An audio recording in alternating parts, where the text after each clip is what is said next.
update on a story that we brought you last Thursday here on U News. It's a story that shows how the Cardinals' never give up spirit can be contagious.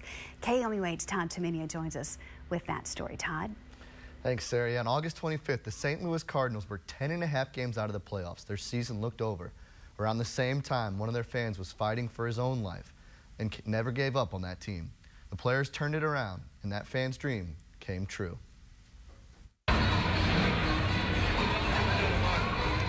Before the Joplin tornado hit, Mike Byers and Mark Lindquist were complete strangers. But on the eve of Game 7 of the World Series, Byers became more like the little brother Lindquist always wanted. Happened to find out I had 2 tickets, and of course, it was like, Mike, okay, you saved my life. I'll never be able to pay you back, but here I'm going to. Here's a ticket to a Cardinal game. We got to be even. The two shared a moment that both only dreamed of. I'm excited. Didn't get much sleep last night, watched that game, and just grinned all night long, man. Every time I would wake up to go to the restroom or whatever, I had this stupid grin on me. A bond that started days after the city of Joplin changed forever. We found Mark. I mean, he had little blood in him, and we tried to stop the bleeding the best we could. Mark was still fighting he was still moving and fighting to stay alive. Lindquist continued his fight in the hospital. Doctors induced him into a coma and told family members they didn't know if he would make it. For 2 months, we didn't really know if he would live or not. And if he did live, they said he would probably have no brain function beyond withdrawing from pain. But Lindquist kept fighting and proved doctors wrong. He came out of the coma and started asking questions. The first words he said to me were, "Are my guys okay?"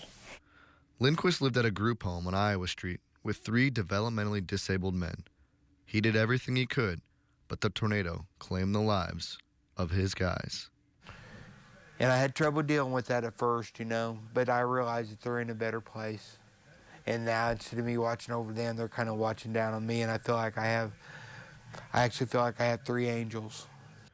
3 angels watched over Lindquist as his struggle continued. After coming out of the coma, his life was put on hold again. He contracted the life-threatening fungus disease.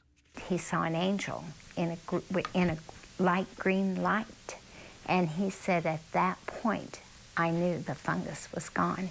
And very soon after, they told us he was free of the fungus. Yeah.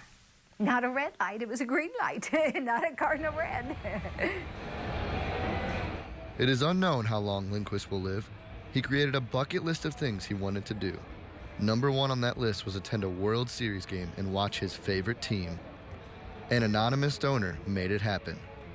Not only did he see history in the making as the Cardinals won the World Series, he shared a moment with his new younger brother and his 3 angels. Go Mark, go Cardinals. In the air to left, well hit. Back is Craig.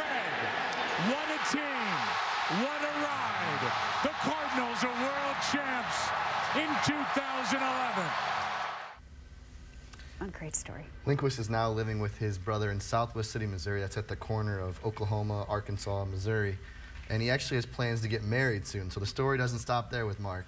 Well, that is excellent. And we put out a call after that story aired originally and said, if you're watching this, maybe there's a reason. Could you help him out and get him to the World Series? Who knows, one of our viewers at home might have been that anonymous donor. So if that was you, thank you very much. That's an awful nice thing to do for him, and what a great memory for him as well. Todd, thanks a lot. You're welcome. Thanks, now, here's what you have to say.